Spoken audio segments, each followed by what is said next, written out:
Hi, so this is just a video about nail care, nail health. While you're not coming to your appointments kind of every couple of weeks.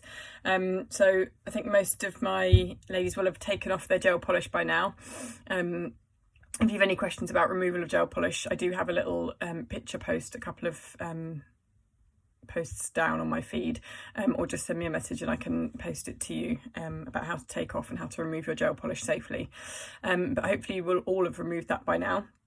So just a little bit of nail care advice for while I'm not doing your manicures and you're not having your gel polish on. So just try and keep not too worry about too much about the length of your nails at the moment. If you normally have kind of longer nails, the gel polish does give it a bit of strength. So if you perhaps don't have them quite as long as we normally would, that's okay at the moment.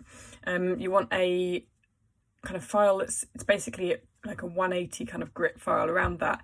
You don't want anything too coarse. That's more for kind of acrylics or for filing off the shine of a gel polish.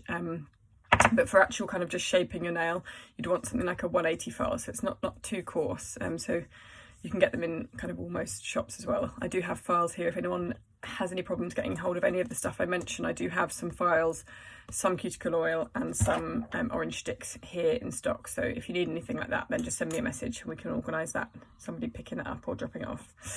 So yeah, when you're filing your nails, just making sure that you're just going one way at a time. So never kind of seesawing when you're filing. Just filing kind of one way at a time, and then from the other side filing kind of the other way. You'd want your nail really at the moment to be kind of either round or quite square. That's got more strength to it than any kind of almond or pointed shape.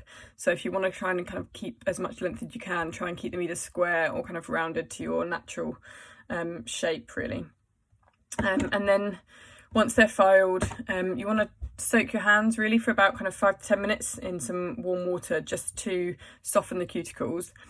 Most people may not have cuticle nippers at home, and really you probably shouldn't be using them anyway, so it's not a bad thing at all that you don't have them. But if you soften your cuticles kind of once a week or so, and then an orange stick or cuticle pusher, depending on what you have at home, kind of pushing, once they're softened, just kind of pushing the cuticles just really gently, just pushing them in. The cuticles have like a real reason for being there. They protect your nail health quite a lot. They're like a barrier to any bacteria and things getting into your nail bed. So you don't want to be kind of getting them gone, getting rid of it totally or anything like that. So once they're softened, you just kind of push that in and just keep on top of that every week, then that will help. And then what you want to be doing is every evening, morning and night if you remember, or certainly once a day, is just popping a bit of cuticle oil along your cuticles like I do at the end of your appointments, and just rubbing that in to the cuticle area, just kind of all along that area and all along the nail really if you can, rubbing that in. And then if you have a cuticle oil. If you haven't got a cuticle oil, just using any kind of hand cream or moisturiser would be better than nothing. This moisturiser says it strengthens nails and moisturises hands at the same time. It doesn't have to be that one. Any one you have, any hand cream you have.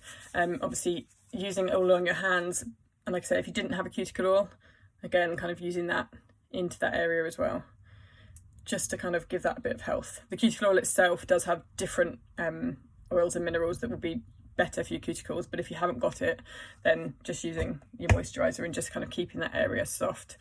Those are the main things really, just kind of perhaps keeping a file on hand more often than not, so that more often than you would normally maybe, so that you catch any kind of nicks or anything quicker.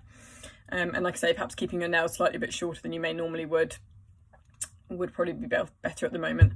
Just try and remember also about general nail health. Your nails are jewels, not tools, so we shouldn't be using them to kind of pick at things or open cans or anything like that. Really, we should be kind of using a tool for that, an implement, teaspoon or whatever to open a can, I don't know, whatever, just not kind of picking at it with your nail. You're more likely to break your nail at that point.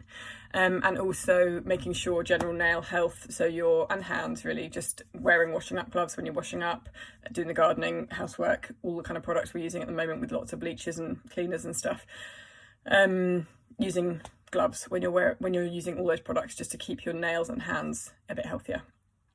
So yeah, those are really the only things I'd say at the moment. Obviously, if you do have your own polishes, even just clear nail varnish or anything at the moment, that'll give yourself a bit of strength as well. But if you haven't, then don't worry about it too much.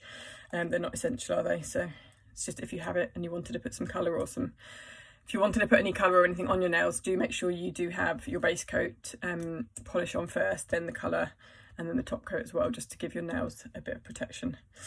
So yeah, those are the things you need really if you have them. And if you haven't got anything and you need it, just send me a message and hopefully I can help either drop that off to you or you can pick up from my doorstep. Any questions, then let me know.